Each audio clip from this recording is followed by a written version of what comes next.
Hi, my name is John Alexander Ratia Cristancho. This is the evidence number three, debating your way to victory. This is for English dashboard level 11, and my tutor is Nicole Housing Daza. Primarily, humans live in systems we call states, nations, or countries, which artificially divide people by imaginary borders, culture, or even skin color. The truth is, we are all part of the same world, the same universe. Other species don't follow these rules because this is incoherent. Have you ever seen an animal worry about forgetting his passport when crossing an imaginary border? Indeed, but we humans need rules, control, and organization. Systems like governments help us live together.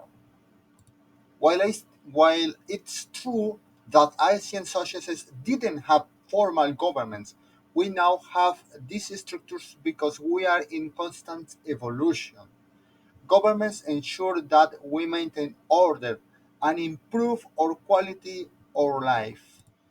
But has that really improved our lives? Consider this.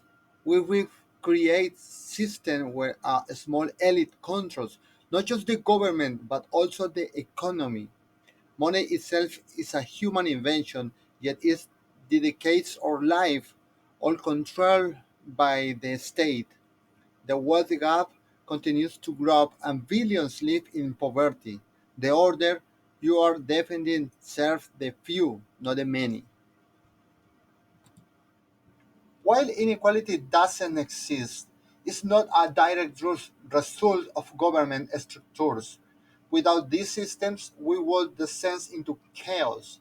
Look at the advancements in the technology, healthcare, and education that have been achieved through strong national institutions. People in democracies have more rights and freedoms than those in tribal or no government systems. But what you are missing that many of these advancements came despite government control, not because of it. Look at science societies across the Americas, where governance was decentralized. Many indigenous groups, like those in North America 300 years ago, thrived without oppressive hierarchies or centralized rule. They lived cooperatively, and their resources were shared. Today, democracy is a system where one person is elected to make decisions for millions, decisions that can be catastrophic, like sending us to war or accumulating debt that future generations will have to repay. Yes, but democracy always for representation. Even if it's imperfect, it's the best system we've developed. People can vote or leaders they don't agree with. Would you prefer anarchy where there's no structure at all? Look at the story. Monarchies or dictatorships, democracy at least give people a voice. But what kind of voice is that, really? Look at the leaders we've had. Scientists and scholars have shown that democracies often produce leaders who cater to the elites who found their companies. Worse, many of these leaders make decisions that debase their population. Consider the, the disastrous decision of George W. Bush that led of wars in Iraq and Afghanistan, or the economic crisis in Greece and Argentina caused by reckless government borrowing. Ordinary people bear the cost, while the politicians remain untouched. Untouched. Yet, those are individual examples, not indictments of the system itself.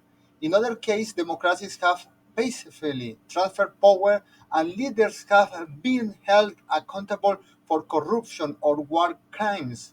Without governments, we lost the ability to enforce such justice. Yet, the justice you speak of is rare. Power in democracies, as in a monarchies and dictatorships, is often concentrated in the hands of a small group. Consider how, despite public opposition, many governments continue to prioritize corporate interests over environmental concerns, healthcare, and social equality. These systems weren't designed to work for the people. They were designed to maintain power for the few. Even monarchs like King Leopold of Belgium or modern dictators like Bashar al-Assad use state control to enrich themselves at the expense of millions. You bring up an interesting point, or glorification of conquerors like Alexander the Great, who is remembered as a hero.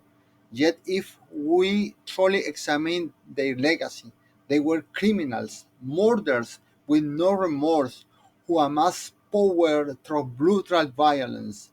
Their actions mirror those of the financial elites today, who use the system of money originally created as a form of debt to control entire population. This financial system has grown into a tool of domination, just like their empires. Government structures aren't inherently flawed; they can be reformed. The idea of democracy allows us adapt, create new laws, and improve. The aim is not to fix what's broken, not to throw out the entire system. Reforms won't solve the root issue. The pyramid structure of power itself, whether it's a democracy or dictatorship, this system concentrates power in the hands of the few, leading to corruption and inequality.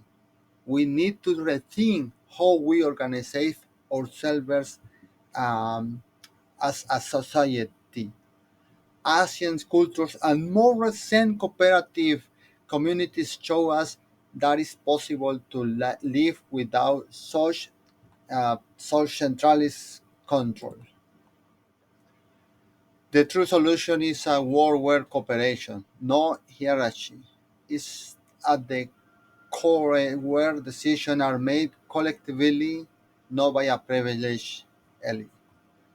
Thank you for listening and thank you for watching my video.